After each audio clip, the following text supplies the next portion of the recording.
my lap. Right, move back a bit. Yeah, perfect. There you go. Right. Just make sure it is. Yeah.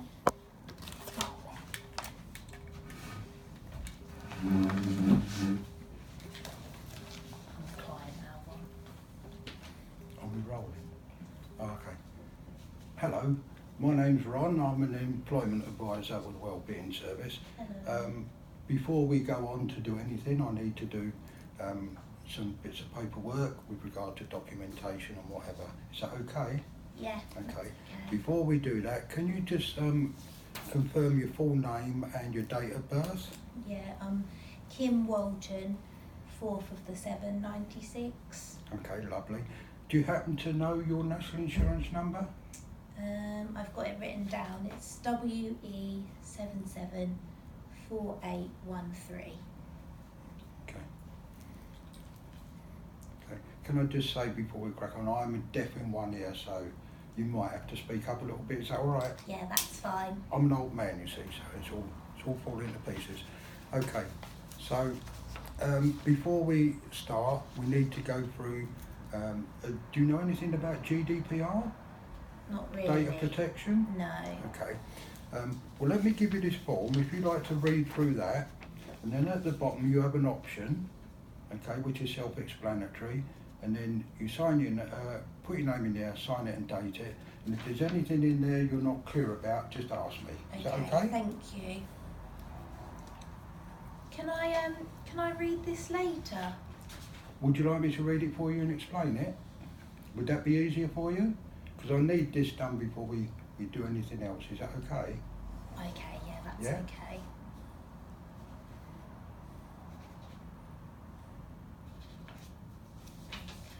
Okay. Are you happy to sign that and date it? Yeah. Brilliant. Thank you very much. Good. Okay. So let me just explain what the program is all about. What we do is we're not therapists, okay? What we are is employment professionals and specialists. But we do work in close partnership with Wellbeing Service. So there may be times, as it says on here, that we would share information with them. All the information you give us goes onto the IAPTA system, which is recording data and what we do going forward, okay? But your information is not passed out to anybody else without your written permission. Is that okay? Yeah. Happy with that? Yeah. Brilliant. Good. Okay. So what we'll do, we will work together, and when we go on, I'll explain what we do in each session, what agendas we're going to do, and how we're going to give you empowerment back to move on. Is that okay? Yeah, that's Any okay. questions so far? No. Okay. What I'll do is I will give you my email address and contact phone number so you know where we are. Are you okay to receive texts and emails? Yeah. You okay? What about if we phone you on a landline, someone else answers and we say, this is Ron from Shore Trust, would that be all right? Yeah, that's okay. Okay, Do you brilliant. want my email address as well, or is it on the system? Yeah. I'll take it in case it's slightly different to the one we got. So Okay. what is your email address? It's k.walton44 at google.com. At Google.com. google.com.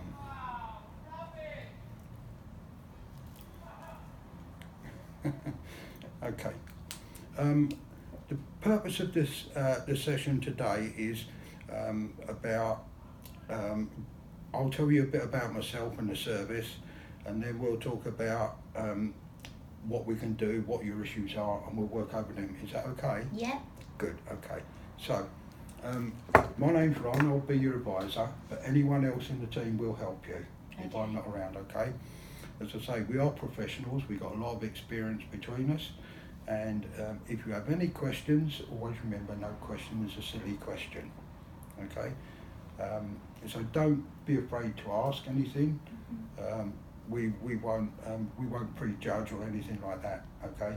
So what we'll do is we'll help you move along steadily. Okay. Good. So to say, my name's Ron. I'm 67. I'm a fairly old man, but I've got a lot of life experience, and I do also have 15 years experience in working with people who maybe not had a job or have some kind of issues that might be mental health related, they might be physically related, and they might have issues that fall outside both of those boundaries. Okay, good. So the purpose of our initial session is me to get to know you, you to get to know me, and as we go through I'll be making a few notes and I'll be asking a few questions so that we can get moving on what we need to do going forward. Are you currently receiving treatment through the Wellbeing Service? Have you completed it? Yeah, I'm working with Jim, the PWP. Okay. And how are you getting on with that? Yeah, it's okay. I've got diabetes, which I don't know if he understands fully, and I'm a bit worried about within my employment, but apart from that, it's okay. Okay. All right. Well, we'll come on to that a bit later on. Okay. Okay. But please bear in mind that diabetes sufferers is quite common, and it is obviously on the rise. So, are you currently employed? Yeah. You are. Are you full-time or part-time? I'm 37.5 a week. 37.5, so basically you're full-time, yeah? Yeah, it just depends on how busy the shop is. It depends on what? How busy the shop is. Oh, I've got you. So you're in retail, yeah? Yeah. What do you sell? I'm just in a supermarket. Okay. What do you mean just a supermarket? People have to eat. Okay. Are you claiming any benefits? You're not getting No. DLA or anything like that? Okay, brilliant. And at this precise moment, have you got a CV in hand? You haven't, okay. Well, we'll deal with that. We'll go on to that a bit later on, okay. So at the moment, what sort of money do you earn? Are you on minimum wage or? 15,000 a year. Okay. And you do 37.5 hours, yeah?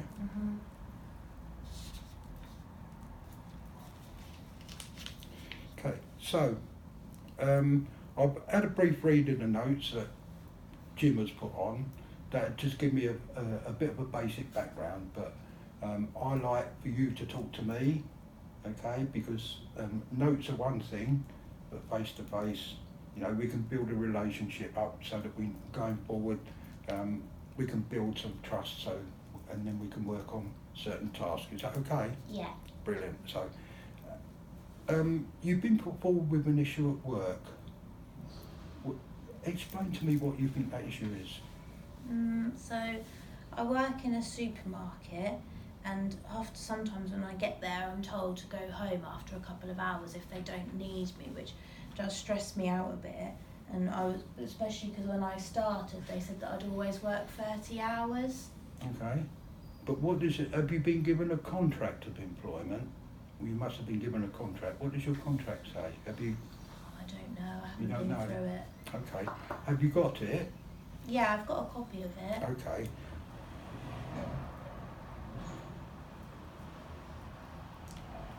So, when you go in and they say you're not needed, go home.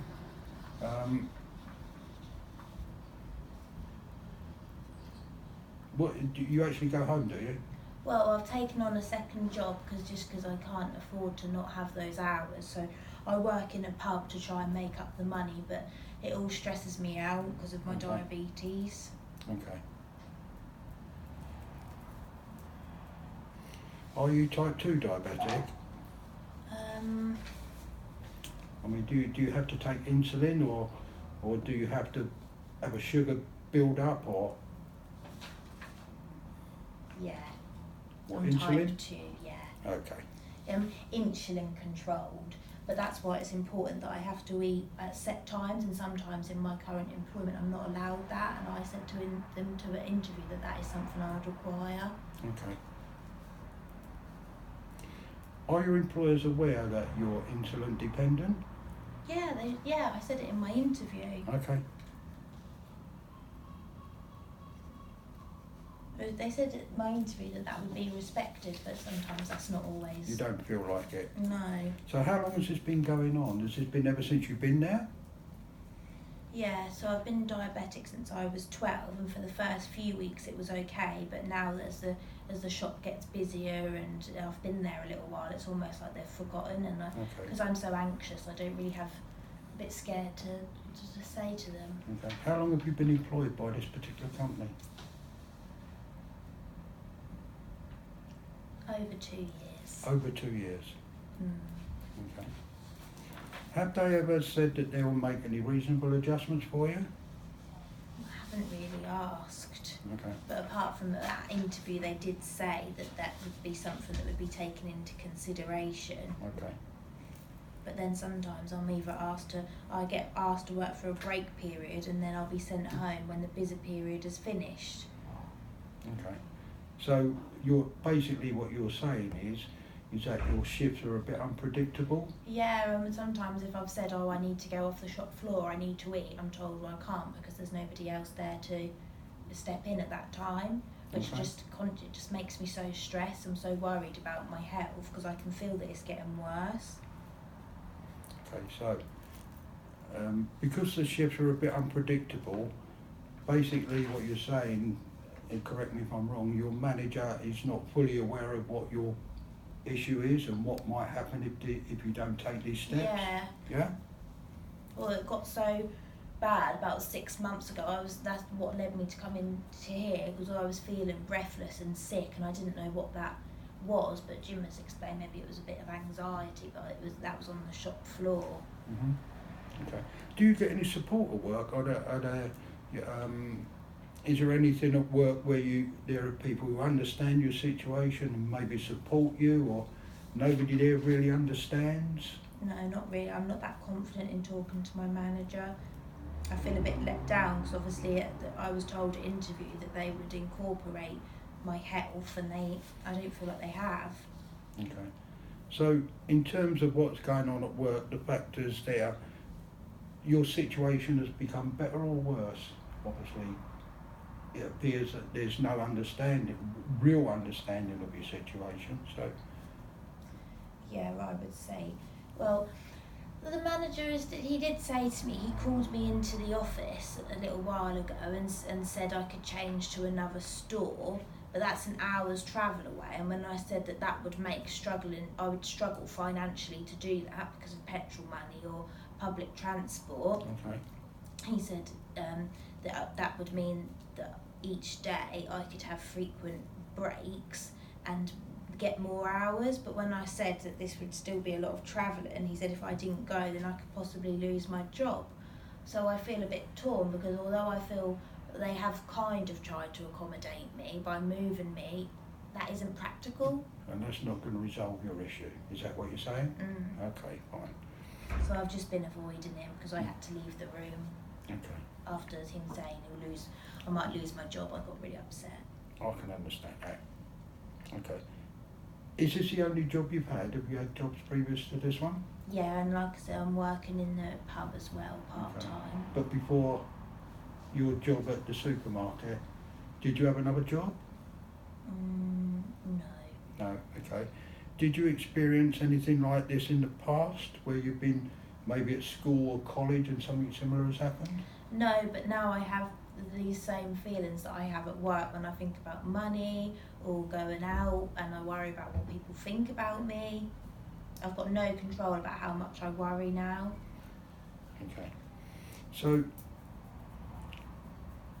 what are your real concerns about going to work or going back to work? What are your real concerns?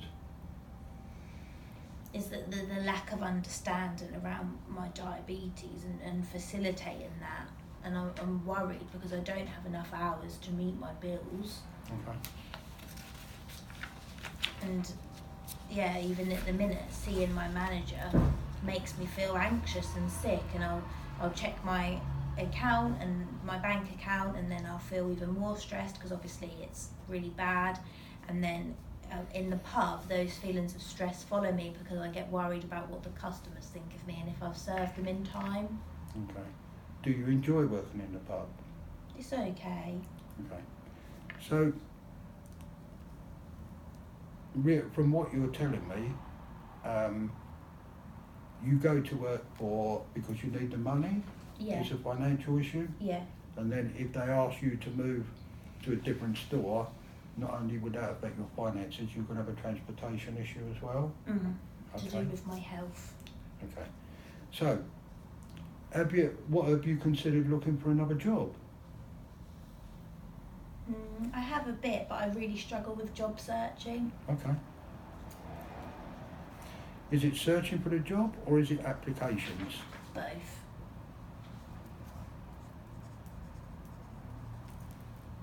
Okay. So let's just go back to the beginning a bit so I understand exactly what it is. You work in a supermarket, your contract says 37.5 hours, but they tend to change that round as they feel fit. Yeah, Okay? I rarely get 30. Okay. And then you suffer with type 2 diabetes and they don't really understand what effect that can happen to you at work. Yeah. And that at the moment that because of the issue at work, that's causing you to be stressed and anxious. Yeah. Yeah, okay. So, and then if they move store, that's going to have an effect on your money, transportation, and you haven't seriously looked at changing jobs because you struggle with job searching Yeah. and application forms. Yeah. Okay. Okay. Good. The work issues you have, are they having an impact on your socialisation when you're out of work or? Yeah, I struggle now to go out, and I feel better when I'm with my housemate, but I Okay. also worry whenever I'm out that I might bump into my manager.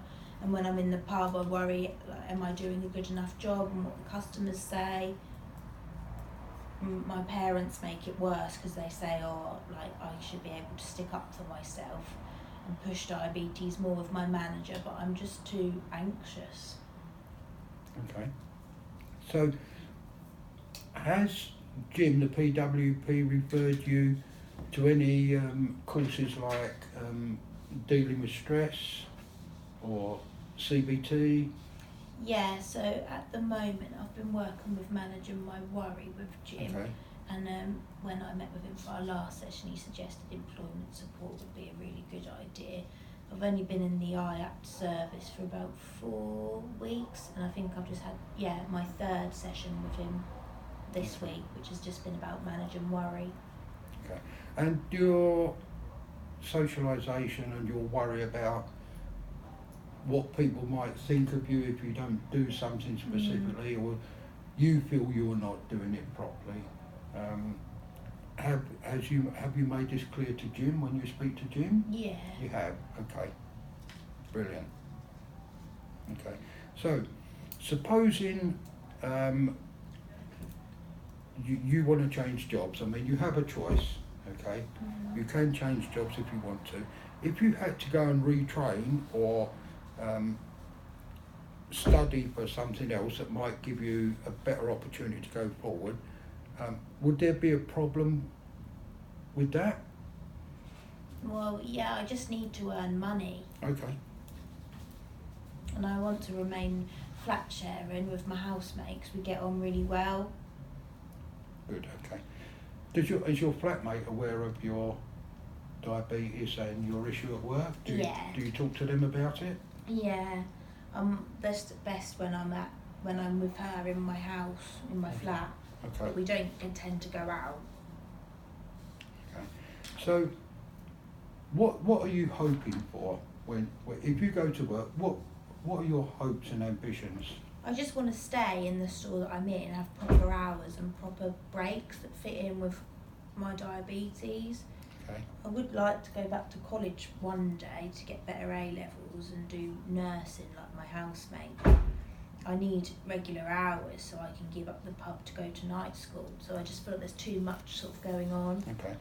If you got your proper hours at work and shifts were set in place on a regular basis, and would that financially allow you to go to, say, evening classes to improve your... Yeah. Yeah? Okay. I was financially better in work. Okay. So at the moment, how important would you say work is for you on a scale of 1 to 10, and 10 being it's extremely important for you? Where would you be on that scale? 10. A 10. Because it's down to finances, yeah? Yeah. I like my job in the store and I like my workmates, but I need to work for money. Okay. So, just going back, we know it's about finances. You want to stay where you are if possible, and you want them to understand your situation. Yeah. Okay. So, going back over that then, let me just give you a brief idea of what's been formulated in my mind to help you. Okay. Okay. What we'll do is initially we'll set a program of smart tasks. In other words, I'll ask you to do something and won't want you to rush to do it, but I want you to try and give your best on it. Okay. So what we do is we'll start with a CV. You say you haven't really got a CV. We'll work on that. I'll email you a template and you can have a look. And I just want you to fill in as much as you can. Okay. Okay? Once you've done that, I think my advice at this point in time is we need to have a look at your contract of employment, verify that your contracted hours are 37 and a half. Okay? When we've done that, with your approval, we'll try and set up an informal meeting with your manager, and I'll attend and support you. And before you go to that meeting, we'll go over what you want to raise with them, because your employer has what they call a duty of care to make sure that you're being looked after properly, and they have to consider making what they call reasonable adjustments for you. That could be regular 5-minute breaks every hour and a half for you to pop out and maybe get something to eat, or administer your insulin or whatever. We need to make sure that the first aiders there are aware of your situation. Have you got an insulin syringe or? Yeah, I've got a pen. Okay, a pen. That's the word I was looking for. Thank you. And you keep that in your bag? Yeah. Okay.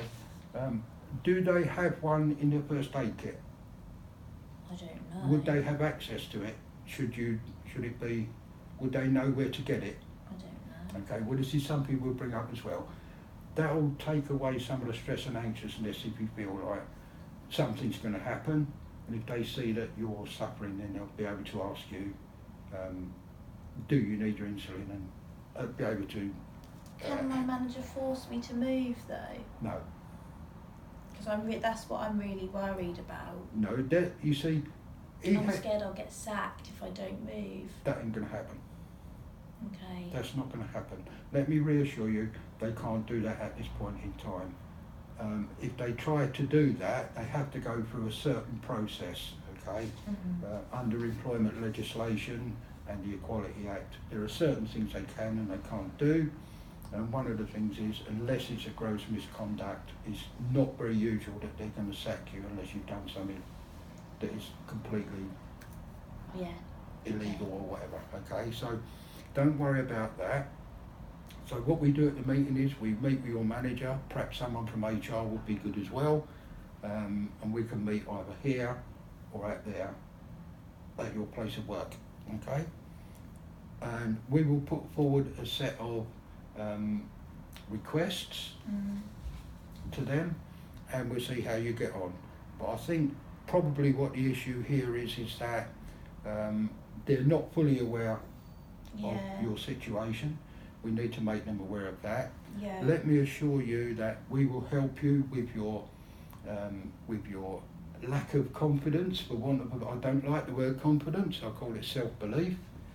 If you start believing in yourself as a good person, you will start to view the world in a different way, and your self-esteem will go along with that, and then you will be confident again. Let me also reiterate, it's not a race for you to be in recovery or to get where you need to be. We work in a logical process, okay? Yeah. And then we'll see what happens at the informal meeting. We'll put our request forward, we'll see what they say. they don't do what we consider reasonable, then we can obviously take reference with people like ACAS and stuff, but I don't feel it will go that far. Okay. Okay? All But right. don't worry about them forcing you to transfer, they can't do that. Because that's not reasonable adjustment, and they're not upholding their duty of care. Okay. Okay? With regard to training, that's something we can look at going forward, because if you get your full hours and you get proper shifts, you can work your training in and around that. Is that okay? Yeah. I Good, really want brilliant. to go into nursing. And then we'll work on what we call empowerment. Okay, you taking control of your life back. Okay. Now, as I said before, we're not therapists, but some of the work we do with you should prove therapeutic. Does that make sense? Yeah, that's what Brilliant. Jim said, because I really need to get myself sorted out. Okay. Well, that's what we'll do to help you. We'll work in conjunction with Tim and any other therapist or person you speak to. We work very closely with those. We talk to them all day, we're around them all day, and if we need help, we'll go and ask. If they need help, they'll come and ask us. So together we can work and get you back to where you should be. Is that okay? Yeah. Okay, brilliant. What I'd like to do, obviously, if you haven't got a CV, I'll email you a template, okay? Okay. I'll give you a week to do it, okay? If anything else occurs during that time that is worrying you, you drop me an email Okay. and we'll deal with it straight away. Is that okay? Brilliant. Okay. So I'll email you with an appointment, and going forward, we'll work on your empowerment and other skills you might want to consider going as with regard to the training we were talking about. Is there anything else you think that might be relevant to work? No, I don't feel like I need help with CV writing and cover letters right now. The main thing is about seeing my manager, because I want to stay in Okay. the store. All right. Well, look, I think working on the CV would be good for you to think about you as a person. Okay. And then when you send it back, I will completely redo your CV, because that's my speciality, CVs, because I speak to HR people all the time. And then what we'll make as a priority is setting up a meeting with your manager, probably just him at the time. Okay. And maybe, do you have shift managers, supervisors? Okay, maybe one of those as well. Okay. Because there should be two people there really, so that if the manager's not there, someone else understands what's going on. Is that okay? Yeah. So, are you happy with that? We'll set up a meeting. If you don't feel that you're in a position to approach your manager to arrange a meeting, with your permission, if you email me your permission to approach him direct, I will do that. Yes, please. Okay? Yeah. No worries, we'll do that. Are you happy with that? Yeah. Good. So going forward, you're happy to work together and we'll get all these things sorted for Yeah. you. Is that okay? Yes, please. Yeah. Super job. So I'll see you in a week's time then, unless something else happens in the meantime. Is that okay? Okay. Thank Brilliant. you.